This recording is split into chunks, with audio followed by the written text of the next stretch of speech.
राम राम, नमस्ते सभी को। अब करेंगे इंटेलिजेंस की। ठीक है, इंटेलिजेंस होता क्या है?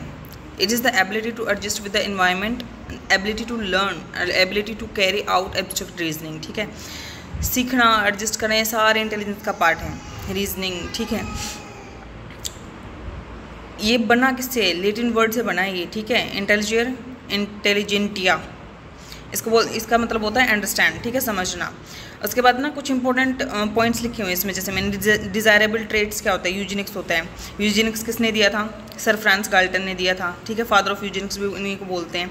फिर इंटेलिजेंस क्वेश्चन पे किसने बात की थी? IQ का फॉर्मूला है MA/C, यानी मेंटल एज अपॉन में क्रोनोलॉजिकल एज इंटू 100।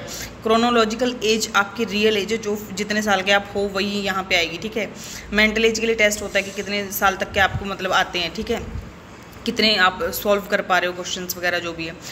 ये लुईस टर्मेन ने दिया था 1916 में। ठीक है, IQ का टेस्ट, इंटेलिजेंस टेस्ट, बुद्धि परीक्षण फ्रांस से अल्फ्रेड बिने ने बनाया था सबसे पहले।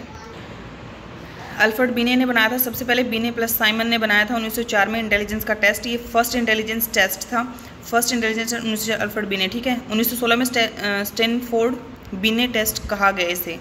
मेंटल एज का कंसेप्ट जो दिया था वो बिने ने दिया था। ठीक है, ये बहुत कन्फ्यूजिंग होता है। मेंटल एज किसने दिया था? बिने ने दिया था।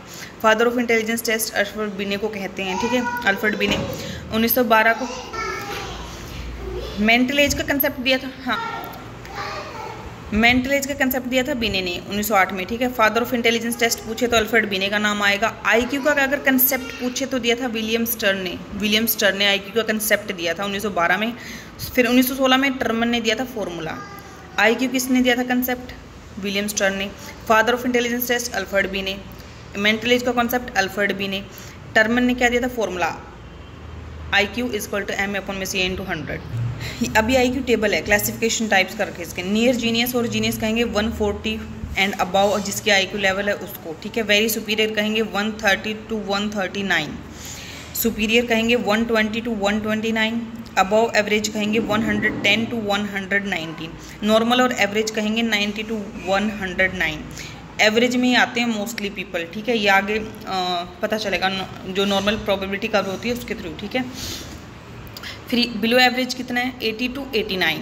डल और बॉर्डर लाइन कितना है? 70 to 79। इसका क्वेश्चन ना कई बार पूछ लिया जाता है बॉर्डर लाइन का लिए, डल और border line 70 to 79। Feeble minded और मोरन जिसको बोलते हैं 50 to 69। इम्बेसिल और इम्बेसिल किसको बोलते हैं? 25 to 49। इडियट होता है बिल्कुल 0 से 24। ठीक है, अब इनोरेंट प्रोबेबिलिटी कर 60% लोग ना इसी के अंडर में लाई करते हैं, जो ये थी ना 90 to 109 नॉर्मल एवरेज। ठीक है, कुछ 1% इधर आएंगे जो कि बिल्कुल ही मतलब इडियट कह सकते हैं आप, मोरन की कैटेगरी में आएंगे। और कुछ यहाँ आएंगे जो कि बिल्कुल सुपीरियर नॉन जीनियस, जिसका 140+ होता है। ठीक है, IQ लेवल।